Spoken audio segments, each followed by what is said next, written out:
నమస్తే, welcome to NVTV 24/7 news channel. పరిసరాల పరిశుభ్రతనే ఆరోగ్యకరమైన సమాజాన్ని స్థాపించుకోవచ్చని ప్రభుత్వ చీఫ్ విప్ సీనియర్ శాసనసభ్యులు జీవి ఆంజనేయులు తెలిపారు. వెనుకొండ నియోజకవర్గం సావల్యపురం మండల పరిషత్ కార్యాలయం వద్ద జరిగిన స్వర్ణాంధ్ర స్వచ్ఛాంధ్ర కార్యక్రమానికి చీఫ్ విప్ జీవి ముఖ్య అతిథిగా హాజరయ్యారు. ఈ సందర్భంగా ఆయన మాట్లాడుతూ స్వర్ణాంధ్రలో భాగంగా వెనుకొండ పరిసరాలను పరిశుభ్రం చేయించి స్వచ్ఛ వెనుకొండకు తీర్చిదిద్దుటమే లక్ష్యమని, ఎందుకు ప్రతి ఒక్కరూ చేయి కలిపి కలిసికట్టుగా ముందుకు సాగాలని కోరారు. పరిసరాల పరిశుభ్రత అంటే ప్రభుత్వం లేదా పారిశుద్ధ్య కార్మికుల బాధ్యత అనే ఆలోచనను ప్రజలు పక్కన పెట్టి పరిసరాలు శుభ్రంగా ఉంచుకుంటే అందరూ ఆరోగ్యంగా ఉంటారనే భావన పెంపొందించుకోవాలని కోరారు. సీఎం చంద్రబాబు నాయుడు స్వర్ణాంధ్ర స్వచ్ఛాంధ్రకు బాటలు వేస్తున్నారని, ప్రజలందరూ సహకరించి ఆరోగ్య ఆంధ్రను సాధించాలన్నారు.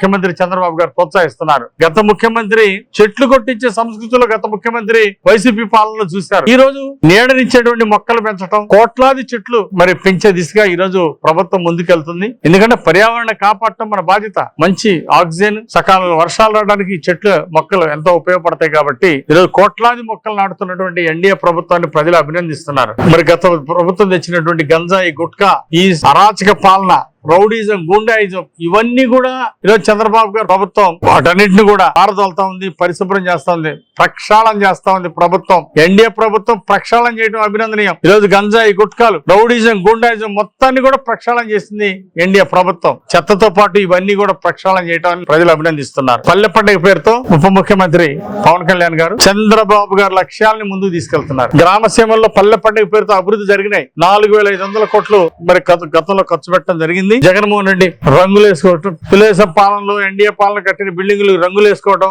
పిల్లలకి పుస్తకాలు ఇచ్చే దాని మీద ఫోటోలు వేసుకోవడం తప్ప బ్యాగుల మీద ఫోటోలు, బెల్టుల మీద ఫోటోలు, గత ముఖ్యమంత్రి ఫోటోలు ఏంటంటే బెల్టుల మీద ఫోటోలు, చివరికి పొలాల్లో వేసే రాళ్ల మీద కూడా, పాస్ పుస్తకాల మీద పొలాల్లో వేసేటువంటి హద్దు రాళ్ల మీద ఫోటోలు వేసుకునే ఫోటోలు పిచ్చి తప్ప, అవినీతి దోపిడీ తప్ప గత ప్రభుత్వం సాధించింది ఏమీ లేదు. ప్రజలు తీవ్రంగా నష్టపోయారు, రాష్ట్రం నష్టపోయింది. అందుకే ఈ రోజు మళ్ళీ రాష్ట్రం ఆర్థిక సంక్షోభం నుండి కోలుకుంటా ఉంది. మళ్ళీ చంద్రబాబు గారి నాయకత్వంలో ఒక ఆదర్శ రాష్ట్రంగా స్వర్ణాంధ్రప్రదేశ్ సాధించే దిశగా ముందుకెళ్తా ఉంది ప్రభుత్వం. ఈరోజు స్వచ్ఛాంధ్ర కార్యక్రమాన్ని విజయవంతం చేసిన అందరికీ, జర్నలిస్ట్ సోదరులకు, ఎన్డీఏ నాయకులకు, అధికారులకు, అందరికీ, అన్ని డిపార్ట్మెంట్ అధికారులకు పేరు పేరున హృదయపూర్వక అభినందనలు, ధన్యవాదాలు. Thank you.